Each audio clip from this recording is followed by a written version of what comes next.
So one of the projects that we've kind of pushed off for a little while because we didn't know quite what we were going to be doing with this is the front garden bed. And we actually still don't know quite what we're going to do with it because we might actually extend the deck out and around this rhododendron. So this is a rhododendron that had been planted here when we were here.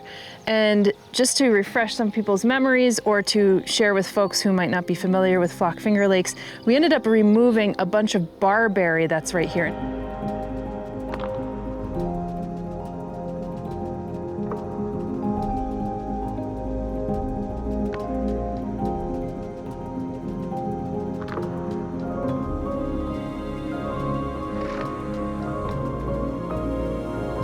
I threw this mat over because you leave a root and it just keeps on coming back. I'm trying to snuff it out, basically. The reason why is because barberry can be very invasive. We're actually finding it a lot in our forest, so we decided to take it out. So my thought here is that I like to fill a bed.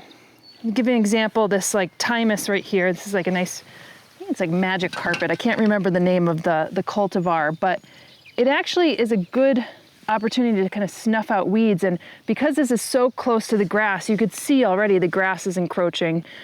We just mainly put these bricks here in order to give the bed some shape. This is not where they're going to end up. So we really have to define this curve. But I wanted to go with more low-lying, fruit-producing, preferably native species as ground cover because I'd like to create a little wildlife corridor. So we did a shade garden and we have a lot of native fruit producing plants, some non-native as well.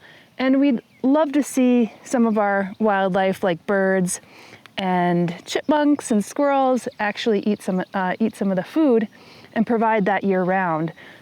So one of the things that I'd like to actually plant today is some acid-loving ground covers. Now, actually, not all of these are ground covers. In the case of this vaccinium, this is a huckleberry. This could actually get pretty high, but you could get some low-lying huckleberries. So this is Vaccinium membranaceum, and this could get probably 4 to 5 feet high. So this is not something that I'm going to be planting, but I wanted to show it to you today because many of these are in the same family and have the same requirements. The other things that kind of interest me that we're planting in the orchard, but I don't want to exclusively plant it just in the orchard, is Lingonberry. And people in the Scandinavian countries would actually be very familiar with this plant because it's a popular plant that's foraged and also cultivated. And when I head into the house later, I'll show you some lingonberry sauce that we actually use for putting on top of pancakes, or if you're making some meats. It's a very good, nice tart, almost like a cranberry, but sweeter than a cranberry.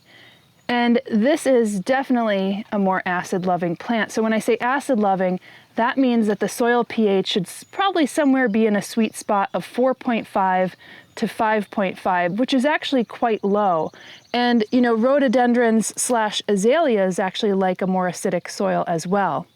Now, when we got our soil tested here, it was on the acidic side, more like a 6.7. And when I say soil, I got the soil tested in the lawn area. But I surmise that the soil in our forest area, where I see a lot of low bush blueberries growing, also in that, that vaccinium group, that I would imagine that the soil is a little bit more acidic in our forest area. So I'm going to give these what they deserve, which is a more acid-loving soil, and I'll show you how we're going to do that. But as I mentioned, this tastes a little bit like cranberries. I'm also going to show you this wonderful ground cover. Again, one of the plants that we're growing as an edible ground cover in the orchard area, which I'm hoping as a ground cover, it'll actually snuff out some of the weeds. But this is called Stevens cranberry. This is a popular cultivar. And you can see that it has these beautiful wiry stems. I think most people associate these plants with like bog conditions. but these are fairly adaptable plants. And the ones that are cultivated, they will actually add a lot of sand, believe it or not, on the top layer in order to actually produce these, and they'll flood them periodically throughout the year in order to collect the cranberries that we so often love, you know, during the time of Thanksgiving and Christmas, for instance. I don't project that we'll be producing a ton of lingonberries and cranberries, but I do like the idea that they will potentially fruit if you give them the right kind of soil conditions. And I would like to actually add that in between as a ground cover. And it may take a while because in many cases they're kind of slow growing, but it may take a while for them to spread. In the case of the lingonberries, they get maybe 12 to 18 inches high and maybe that wide. And the cranberries will start to spread, but they have a bit more of a wiry habit, whereas the lingonberries are a bit more of a bushy habit. And then I wanted to show you one more plant, not because it's an acid lover and not because it's a native, but because it kind of reminded me very much of the habits of some of these plants and also the leaf structure of the plants that I showed you. Now, this is a Lonicera crassulafolia. It almost reminds me of a more wiry, unhinged cotoneaster, just with the kind of the way that it kind of branches out. You can see that it has these little rootlets along the way. And this will spread to about 3 feet. Again, very nice ground cover. And it produces a honeysuckle flower that hasn't quite bloomed yet. It actually starts as like this rosy pink. You can see like the pink throat with a little white tinge at the top, and then it actually turns to orange. You'll be a little bit disappointed with the smell. It doesn't smell like a regular honeysuckle. It's actually more subtle, but it is a great pollinator plant, and it does produce a kind of like bluish black berry as well. So that's another possibility, just kind of growing beneath the rhododendron, for instance, and providing another ground cover in between. I don't mind actually mixing and matching many different plants, and I know these are quite unusual plants to actually, put into a garden bed, but I like that idea of blending kind of the edible landscape. Before we get into amending some of the soil and what I have to amend the soil, I should probably just go over some of the plants that are already in here just so I can acclimate you. I'm kind of fighting my shadow here. So these actually just went in. This is an Aronia melanocarpa, and it's a type of low-growing shrub. So there's lots of different cultivars of Aronia that are out, and some of them are really low-growing, some of them are more spreaders, and of course you get some that are more shrub-like. This is also another Aronia melanocarpa, but it's a different kind of cultivar, so you can see that it's much more compact. This is a Cornus canadensis.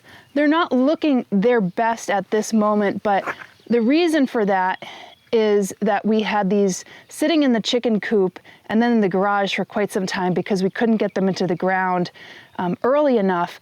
I'm not too worried about it because they seem to transition exceptionally well into the next year because they are rhizomatous spreaders and their rhizomes seem to be very strong and they seem to come back with such force the following year, and I found that out from planting them in our shade garden.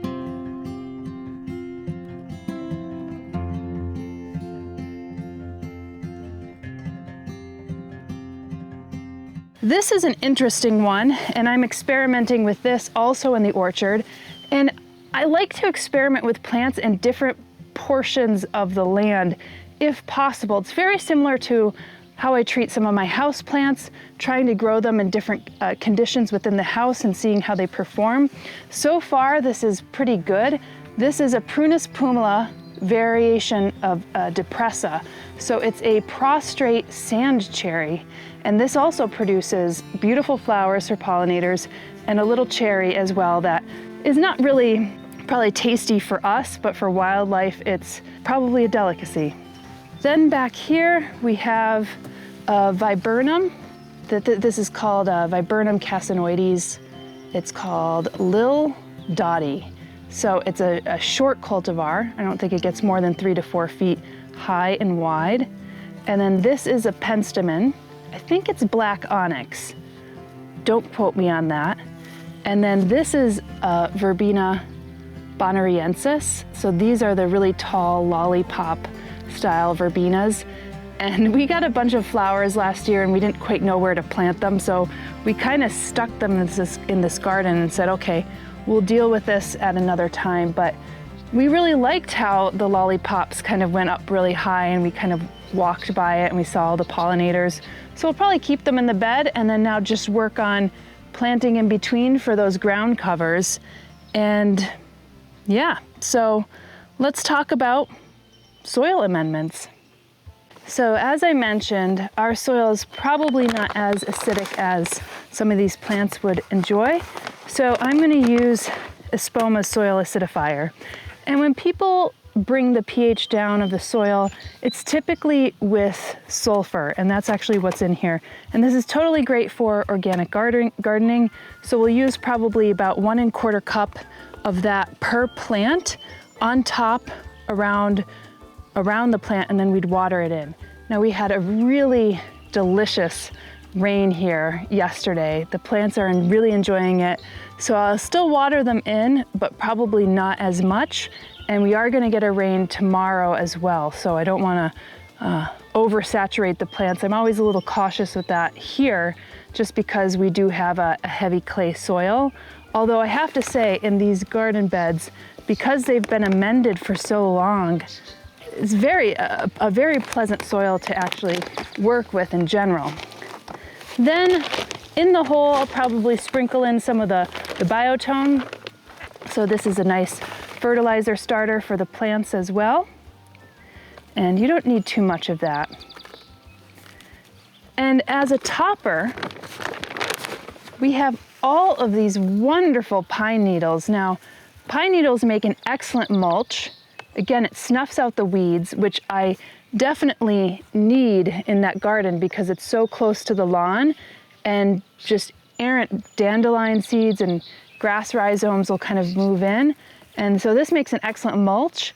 Now, some folks would say, well, this is a good acidifier of the soil as well, but it would take a lot of pine needles to really change the soil pH.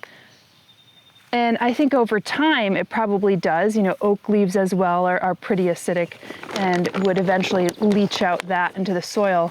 But you would need quite a lot of it. I would just use it just basically as a mulch, and I think it looks actually beautiful as a mulch as well. So let's get started. Now the thing is deciding where these will go. And I imagine because these grow a little higher, I might put a Lingonberry here. Oh, one thing I didn't show you, it might be worth showing you. This one is very tiny. Look at that leaf. This is actually a quercus. This is Quercus vaccinifolia, which is an oak tree. It's so small. It actually only gets to be 1.5 feet, and it's kind of a scrubby little thing. I don't know how well it will do here because it's mostly an oak that you would see on rock faces, very sheer rock faces. So I would imagine actually growing it in a rock garden, it would excel. So I'm not sure in this richer environment how it would excel, but I wanted to try it here because I'm like, wow, that's so unusual to have an oak as basically a ground cover, but it will produce little acorns, and that could eventually be something that could feed the wildlife, I'd imagine. Okay, so these Lingonberries, again, you could plant them fairly close to one another because they're not going to spread that much.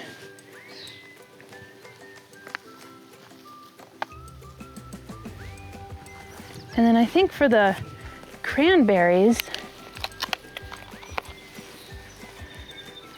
I might do something like this in between the Pumice pumila.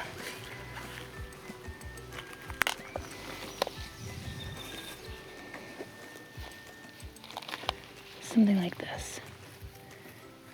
And eventually these plants will all spread and kind of touch one another, and some might actually shade them out, and you could decide whether you want to clip them back or not. So let's start digging the holes. I'm not going to get my big shovel out. I'm going to just scrape the mulch off the top of this and then see how easy it is to actually work. with it. You could actually see some of the mycelium growing here, which is always a good sign. This white stuff. That's the mycelium. And it's probably because we tried to snuff out some of the weeds here with some of this cardboard, by the way. Yeah, see, this soil is really nice to just work with.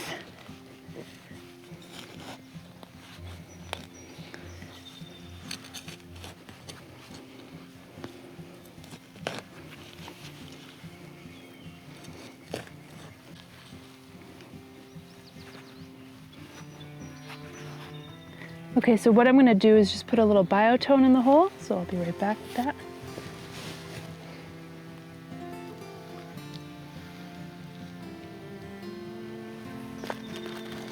And again, this is a Lingonberry.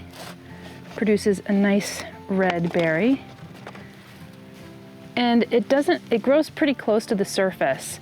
You could see that whoever grew this grew it with quite a bit of peat. You could really tell. So peat is also a real acid soil substrate. Wouldn't be say soil, but it's a very acidic substrate. I'm just going to settle that right in.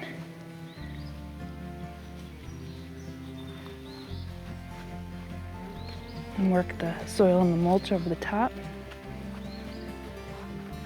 This mulch will keep a lot of the moisture as well. And now I'm going to add some of that soil acidifier. My hedge trimmers.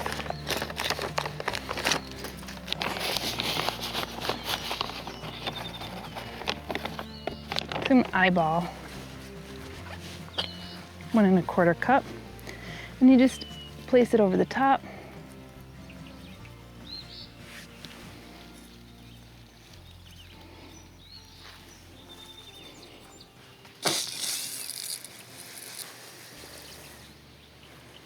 I'll just show you this now, but eventually I'm just going to line this whole bed with some of these pine needles that we got up off our Pinus mugo.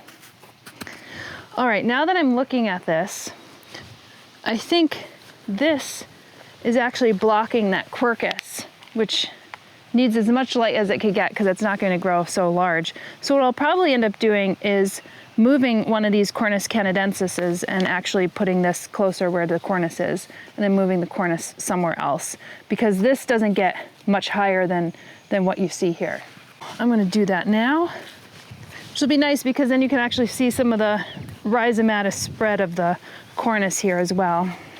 That's actually the best way to propagate these. Watch, so I'm pulling out the roots, and you can see these little runners right here will actually come up above the soil and eventually become another one of these.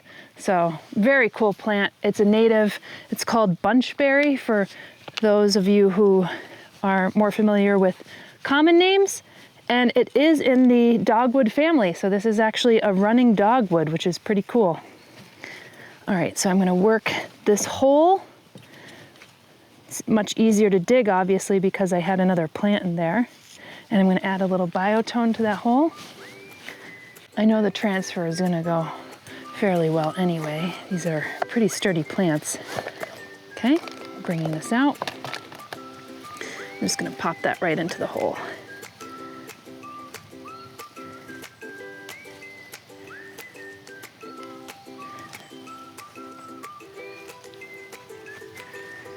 And then I'll add the acidifier to the top of that.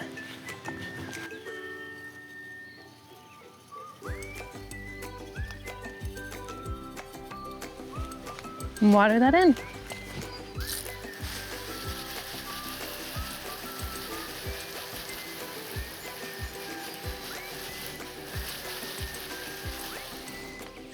So I'm going to replant this cornice. I'm just going to replant it right here next to it.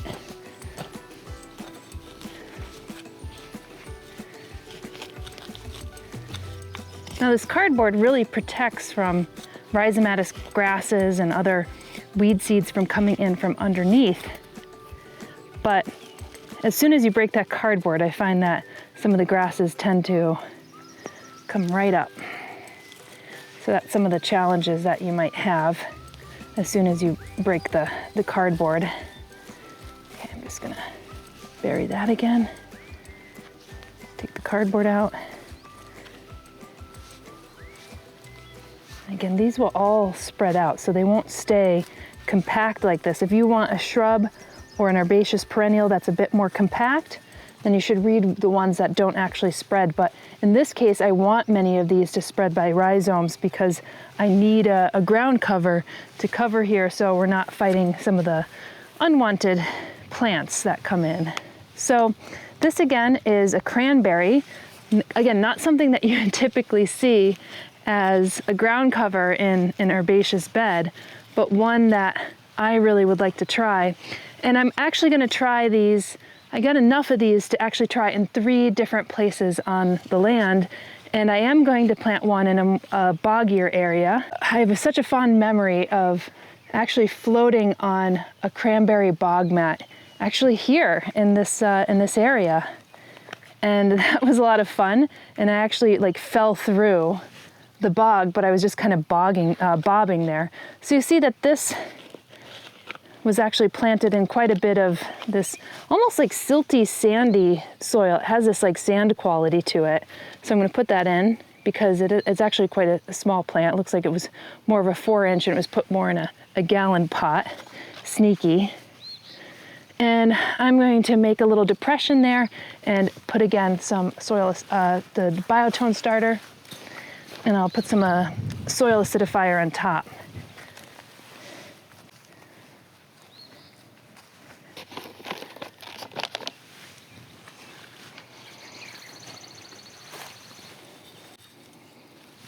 Water it in.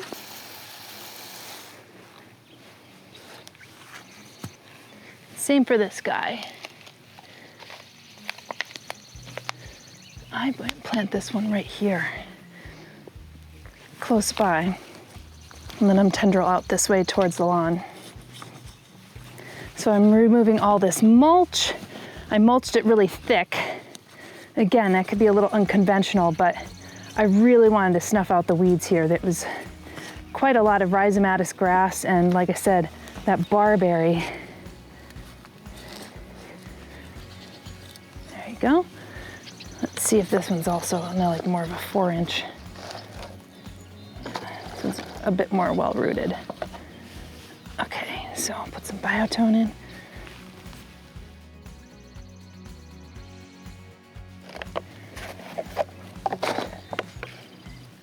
These plants don't mind if their stems are running along the ground. In many cases, that's actually how they will root. Okay, I'll put the soil acidifier on. This is the last plant we'll plant. Okay. And then I'm just gonna add a bunch of these needles, these beautiful needles.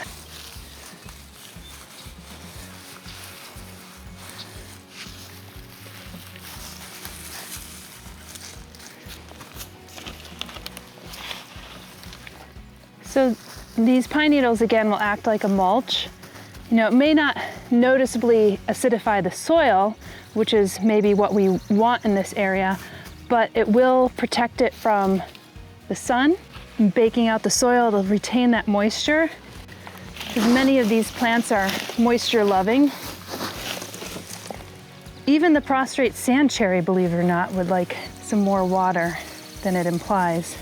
And it'll also protect it from any encroaching weeds.